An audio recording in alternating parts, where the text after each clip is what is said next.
Elias Peters, 90 Min. Tu as découvert les Bleus en début de saison au mois de septembre et depuis tu n'as plus quitté l'équipe de France, tu as enchaîné tous les rassemblements.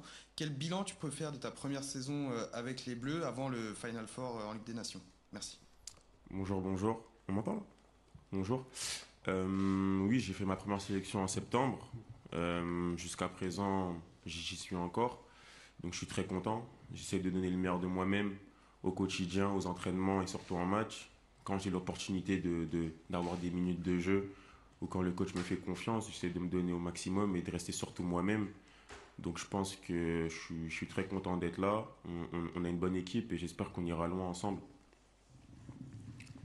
Bonjour Manu, Salim Dib, journaliste Canal Plus Infosport Plus. Vous êtes né et formé en région parisienne, donc forcément la finale de samedi était particulière pour vous. Comment l'avez-vous ressenti à titre personnel? Déjà, comment vous l'avez vécu ici à Clairefontaine avec les coéquipiers? Et puis, qu'est-ce que vous avez ressenti au fond de vous? Bonjour, encore. Je dois dire bonjour à tout le monde. Bonjour tout le monde. Oui, forcément, je suis né en région parisienne, à Colombes, pas loin du Villeneuve-la-Garenne. Et c'est vrai que sur cette finale-là, ben, on était au château à Clairefontaine, avec les coéquipiers. Et franchement, étant parisien, je sais qu'on est très content, forcément, parce qu'on est parisien. Donc on est content aussi pour la France, parce qu'une équipe française gagne. Mais voilà, et je suis très content pour eux, hein. J'espère qu'ils gagneront encore des trophées. Mais c'est tout. C'est tout. Bonjour Manu, Giovanni Castaldi, la chaîne L'équipe. Quand tu es arrivé en équipe de France, on ne te voyait pas forcément tout de suite dans la peau d'un titulaire. Tu as pris beaucoup de place dans cette équipe de France. Tu as notamment été très bon face à la Croatie. Est-ce que tu peux nous parler de peut-être ce que Didier Deschamps a pu t'apporter sur la confiance en toi? On sait qu'il est beaucoup dans l'humain, Didier. Merci. Après, par rapport à la confiance en soi, franchement, j'ai une qualité, c'est que déjà j'ai confiance en moi. Déjà, j'ai pas besoin vraiment qu'on me mette en confiance. Donc après, je sais que le coach aussi m'a beaucoup aidé et pas que. Il y a aussi les partenaires, il y a aussi le staff qui m'ont aussi mis à l'aise. Donc ça m'a aussi facilité les choses. Et après voilà, avec le coach, franchement, on n'a pas eu beaucoup de discussions. Il m'a juste dit de rester moi-même, de faire ce que je savais faire. Et sur le terrain, c'est ce que je me dis tout le temps, malgré le match, malgré les équipes, de rester soi-même et de faire ce que je sais faire. Donc je pense que ça m'a souri et je suis très content, hein. Bonjour Manu, Philippe Sansfourche pour RTL. Je vais rebondir sur ce qu'évoquait Giovanni, c'est-à-dire le match face à la Croatie auquel tu as participé et tu avais été très bon à l'image de l'ensemble de l'équipe, avec une nouvelle animation. Tu avais connu avant ce nouveau schéma. Est-ce que pour toi c'est une piste à explorer encore plus longuement? Est-ce que tu as pris du plaisir dans ce système et est-ce que tu as vu les qualités des joueurs autour de toi s'exprimer peut-être encore plus? Bah après sur ce match-là, on a tous fait un très bon match. Ça veut dire que c'est vrai que bah on va dire je suis assez nouveau en équipe de France. Donc depuis septembre jusqu'au match contre la Croatie, il y a eu deux systèmes ou un peu plus de systèmes. Et franchement, j'ai été à l'aise dans tous les systèmes. J'ai été entouré de très bons joueurs. Donc je pense que le match de la Croatie c'était un peu différent parce que on était assez galvanisés, on voulait gagner devant nos supporters en France. Donc je pense que c'est ce qui a fait la différence aussi. On était tous attentionnés.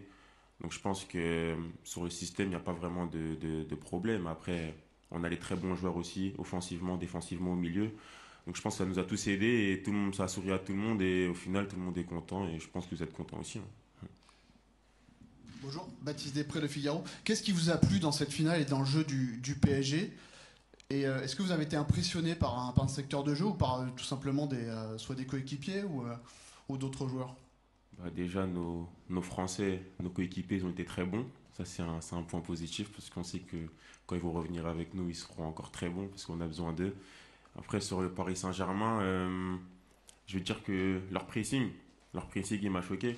Parce qu'en étant joueur de la Roma, on connaît un peu l'Inter. On sait que c'est une très bonne équipe et franchement, de les avoir contrés de cette manière-là, c'est choquant, on va dire. Et mettre 5-0 à l'Inter, c'est pas rien. En étant en Italie, je peux vous dire que c'est compliqué de leur mettre 5-0. Donc, je pense que c'est une très très bonne équipe du Paris Saint-Germain. Ils ont fait un très grand match et on va dire qu'ils ont un très grand avenir. Rebonjour Manu, tu m'entends? Rebonjour Manu, qu'est-ce que tu penses de la sélection espagnole que vous allez affronter dans 3 jours? Et est-ce que tu ressens un petit esprit de vengeance de revanche auprès de certains partenaires qui ont perdu la demi-finale de l'Euro l'année dernière? Merci. Déjà, c'est une très bonne équipe de l'Espagne. Ils ont des très bons joueurs qui ont tous fait une très bonne saison aussi. Donc voilà, ça sera un très bon match. Après, voilà, je pense que on connaît déjà l'engouement du match. On se le dit pas entre nous comme c'est une revanche ou je sais pas quoi, mais on dit juste qu'il faut gagner. Il faut juste passer le tour. C'est un match. Logiquement, mettre un but de plus que l'adversaire et remporter ce match. Donc on est confiant, serein et on va tout faire pour le faire. Rebonjour Manu. Une saison à la Roma, vous étiez à quelques minutes de filer en Ligue des Champions, ça s'est joué à peu de choses. Quel bilan faites-vous de cette première saison? Est-ce que tactiquement vous avez franchi un palier? Il y avait une grosse concurrence avec Paredes, avec Cristante. Voilà. Quel bilan faites-vous?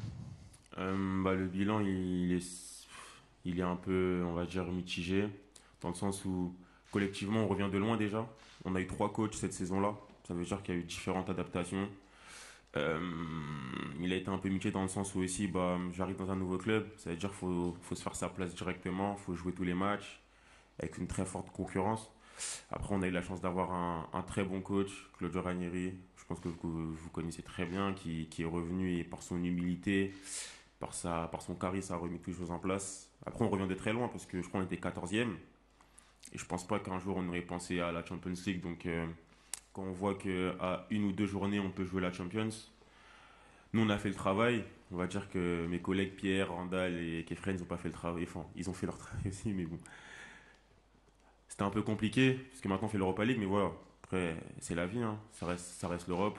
On a tout, quand nous, de notre côté, on a tout donné. Donc, on est très fiers et on attend la saison prochaine. Rebonjour Manu, tu le disais, il y a des partenaires français qui ont brillé dans cette finale de Ligue des Champions. Désiré Doué a été élu homme du match de cette finale. Tu l'as côtoyé en espoir, notamment pendant les JO. Est-ce que vous avez parlé entre vous de sa prestation? Vous étiez choqués? Racontez-nous un peu comment vous avez vécu cette performance de votre partenaire. Non, franchement, Dez, je pense on connaît très bien, surtout quand on est français. Ce qu'il a fait déjà à 19 ans, ou il a 19 ans, c'est ça, hein. Ouais. Il aura 20 ans là. J'ai vu. Demain. Demain, on va dire 20 ans, allez. Bon anniversaire en avance. Mais ce qu'il fait, c'est incroyable. Et surtout que c'est un travailleur. Moi, c'est ce qui me choque chez lui, c'est que c'est un travailleur. Il se repose pas sur ses acquis. Il travaille tout le temps, il en demande toujours plus. Et même depuis les JO, je l'ai connu, même depuis un peu avant, en préparation. Donc, ouais, on n'est pas choqué, hein. C'est du Dez, tout simplement. C'est du Désiré. Baptiste Després, Le Figaro. Au moment où on se parle, si vous pouviez voter pour le Ballon d'Or, ce serait pour qui? On va dire que il y a 2 très bons joueurs qui sont français qui peuvent l'avoir. Vous dites tous pareil. C'est la vérité. 2 très grands français qui peuvent l'avoir aujourd'hui. Il y en a un qui joue au Real Madrid, il y en a un qui joue au Paris Saint-Germain. Donc je voterai pour les 2. Bonjour Manu. Emmanuel Baranguet pour l'agence France Presse. Tu as fait des très bons débuts en équipe de France, mais au bout de 2 matchs, tu étais déjà suspendu. Est-ce que tu l'as pris d'un côté positif, ça montre que j'ai la niaque, que j'en veux, etc. Ou plutôt d'un côté négatif, un petit peu plus de discipline? Je sais pas si vous avez revu les fautes. Je pense qu'il n'y a pas faute. Sur le premier match contre l'Italie, il n'y a pas faute. Mais bon, ça montre aussi de l'envie. Après, je sais que c'était des points où je devais m'améliorer là-dessus. Je pense que je suis en bonne voie. En ce moment, je fais moins de fautes. Je récupère plus de ballons sans faire de fautes. Mais je pense que ouais, j'ai dû battre un record en étant suspendu aussi rapidement. Mais bon, après, le coach m'a parlé, il m'a donné des conseils. Il était aussi milieu de terrain. Donc voilà, on a su remettre les pendules à l'heure sur ce sujet. Bonjour Manu Koné, derrière les caméras, ici, au fond, Adrien Marchand pour l'agence France Presse. On a vu, vous avez cité 2 joueurs pour le Ballon d'Or, il y en a peut-être un autre qu'on pourrait mettre dans la liste que vous allez affronter, Lamine Yamal. Qu'est-ce que vous en pensez de ce joueur? C'est un très bon joueur, hein. Il est assez jeune, il est même très jeune. Il fait de très bonnes choses. On a bien pu voir ses performances en Champions League, tout au long de la Champions League et même en sélection avec le Barça. Donc franchement, c'est un très bon joueur et on sait qu'il milite aussi pour le Ballon d'Or. Après voilà, moi je suis français, donc je milite pour mes coéquipiers.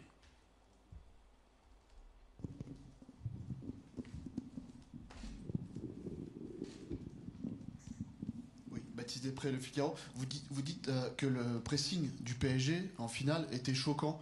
Est-ce que vous pouvez expliquer au grand public en quoi c'est difficile d'exceller en finale face à l'Inter? Vous dites que c'est une équipe difficile à jouer. En quoi c'est difficile d'exceller dans ce secteur de jeu? Est-ce que vous pensez que le PSG, par son style de jeu, peut inspirer d'autres équipes, que ce soit en sélection ou même en club? Bien sûr, je pense qu'ils inspirent. Après, ils ont aussi beaucoup de qualité. Mais quand je dis renverser l'Inter, c'est dans le sens où je crois que l'Inter, je ne veux pas dire des conneries, mais je pense que c'est l'une des meilleures défenses aussi. Une des meilleures défenses. Donc en mettre 5, et de cette manière-là, c'est assez choquant. Donc je peux vous dire qu'en Italie, c'est compliqué de mettre même un but à l'Inter. Donc je pense que c'est une équipe qui peut inspirer, qui inspire déjà. Donc je pense qu'il y a beaucoup d'équipes en Europe qui s'inspireront du Paris Saint-Germain, parce que c'est une très grande équipe. Et sur le pressing en tant que milieu, en quoi c'est dur d'avoir un pressing comme ça pendant 90 minutes? Bah, c'est compliqué, hein. C'est compliqué, hein. Tu te sens toujours pressé, tu peux pas jouer vite, donc ça veut dire que bah ils te font balancer en vrai. Si c'est pas ton jeu, bah c'est un peu compliqué. Tu joues les seconds ballons, si c'est pas ton style de jeu, ils ont gagné sur ce plan-là. Rebonjour, Manu, il y a quelqu'un qui il connaît le château, il connaît Clairefontaine, mais qui découvre l'équipe de France. Ah, c'est Ryan Cherki, que tu as bien connu aussi pendant les Jeux Olympiques. Est-ce que tu peux nous parler un peu de ses premiers pas avec les A? Et toi, qu'est-ce que tu penses de lui dans la vie? Sur le terrain, on le connaît, il est facile, il est très bon, mais parle-nous un peu de Ryan dans un groupe, qu'est-ce que c'est? Merci. Mais Ryan, c'est simple, bah moi j'ai pu le côtoyer en espoir. C'est un bon gars, toujours souriant, toujours vouloir faire rire les autres. En dehors, de la même manière comme il met de la folie sur le terrain, bah, c'est de la même manière comme il met de la folie en dehors.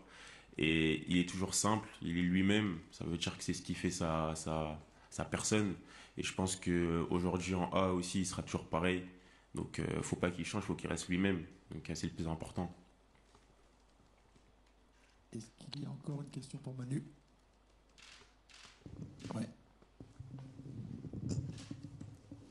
Oui, Philippe Sanfourche pour RTL. On va finir sur l'équipe de France et sur l'objectif à atteindre. On sait que en fin de saison, la Ligue des Nations, c'est pas la Coupe du Monde, c'est pas l'Euro, mais c'est quand même un titre à aller chercher. Puis c'est des grandes nations du foot à jouer. Est-ce que tu sens que la motivation elle commence à monter? Est-ce que tu sens que dans le groupe il y a une vraie volonté? Vous êtes battus face à la Croatie pour être là. Il y a une vraie volonté d'aller chercher ce trophée. Bien sûr, on est des compétiteurs. On sait que c'est un trophée à avoir, donc on va aller chercher ce trophée-là. Et on sait qu'il faut passer par l'Espagne. Et après la finale, Portugal ou l'Allemagne, donc on est tous galvanisés. On sait que le match va bientôt arriver. Donc à l'entraînement, on se donne à fond. On a bien couru, je peux vous dire, les derniers jours. On bosse bien. Donc on est confiant et on va arriver au match l'esprit frais et tenter de gagner ce match.